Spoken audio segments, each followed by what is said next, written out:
কাতারে সফররত বাংলাদেশ জাতীয়তাবাদী যুবদল কেন্দ্রীয় নির্বাহী কমিটির সভাপতি আব্দুল মোনাফেকুল শুভেচ্ছা ও অভ্যর্থনা জানিয়েছে প্রবাসী যুবদল সমর্থকবৃন্দ। শুক্রবার দোহার আন্তর্জাতিক বিমানবন্দরে কেন্দ্রীয় যুবদলের সাবেক সহ আন্তর্জাতিক বিষয়ক সম্পাদক আর মামুন খানের নেতৃত্বে তাকে শুভেচ্ছা জানান স্থানীয় যুবদল সমর্থক সহ বহু প্রবাসী নেতাকর্মী। এ সময় সফরকালে আব্দুল মোনায়েম মুন্নার প্রবাসী যুবদল আয়োজিত বিভিন্ন কর্মসূচিতে অংশ নেওয়ার সম্ভাবনার কথা জানানো হয়। আরও জানানো হয়, নির্বাচনের আগে মধ্যপ্রাচ্যে আপাতত যুবদলের কোনো কমিটি ঘোষণার কথা ভাবছে না সংগঠনের নেতাকর্মীরা।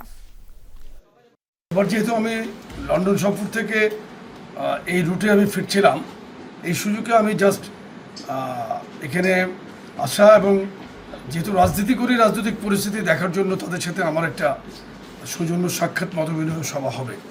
এরপরে আমরা বাংলাদেশে বিশ্লেষণ করে আমরা সিদ্ধান্ত নিতে পারবো। কারণ আর এই টাইমটা একটু নির্বাচনের পূর্বে আমরা একটু আমাদেরকে যে কোনো জায়গায় কমিটি গঠনের ক্ষেত্রে অনেক সতর্কতা অবলম্বন করতে হচ্ছে।